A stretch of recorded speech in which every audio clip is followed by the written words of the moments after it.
2019년도에 나온 미안해요 리키라는 영화가 있습니다.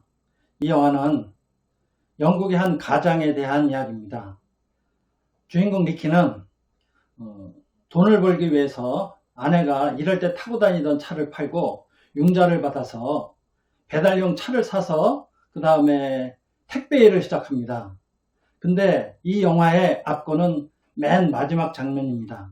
전날 리키는 불량배들한테 폭행을 당하고 택배 물건들을 빼앗기는 봉변을 당하면서 아주 큰 피해를 봅니다.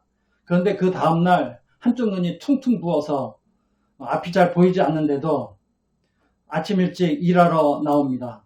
이를 본 아들과 아내가 못 나가게 차를 가로막는데도 리키는 차를 후진해서 도망치듯이 빠져나와서 일터로 나갑니다.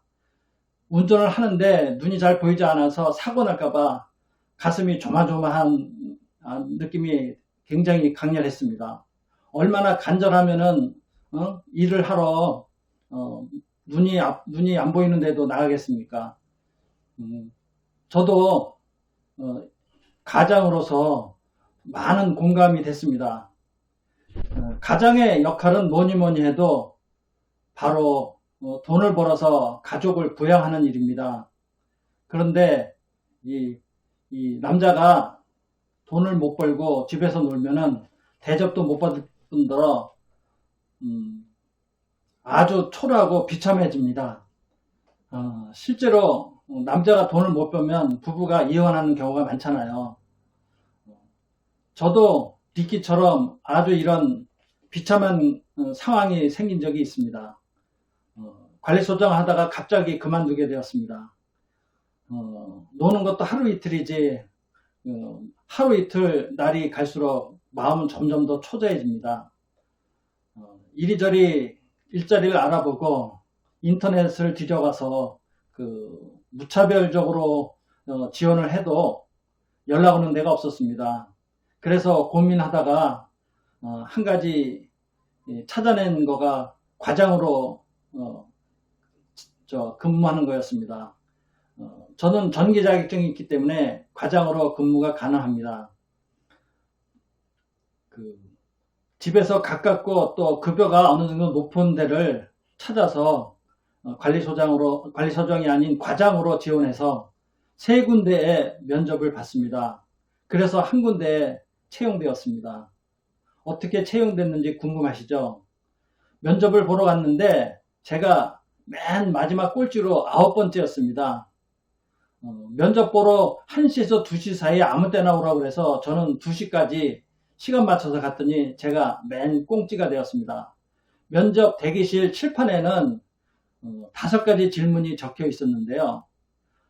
하나는 회계 관련 질문 하나, 수변전 설비 관리에 관련된 질문 하나, 그 다음에 민원 응대에 관련한 질문 하나, 그리고 2가지는 잘 생각나지 않습니다.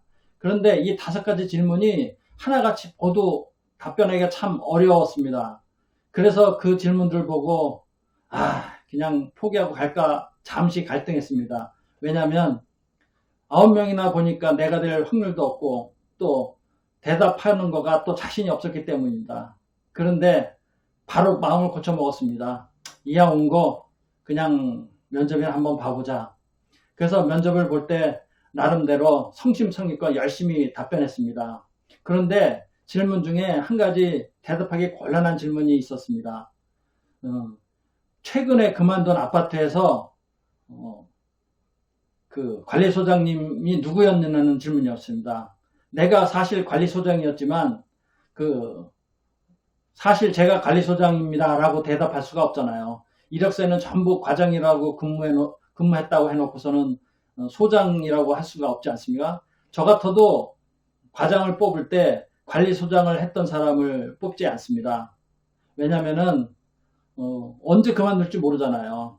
어쨌든 제가 그냥 아는 소장님 이름을 댔습니다. 그랬더니 그 소장님을 자기가 아는 소장님 같다고 해서 속으로 뜨끔했습니다. 식은땀이 줄줄 흘렀었죠. 근데 어떻게 그 위기의 순간을 잘 모면하고 면접을 잘 마쳤습니다. 집으로 돌아오고 나서 1시간 후쯤에 합격 통보를 받았습니다. 그래서 저는 과장으로 근무하기 시작했습니다.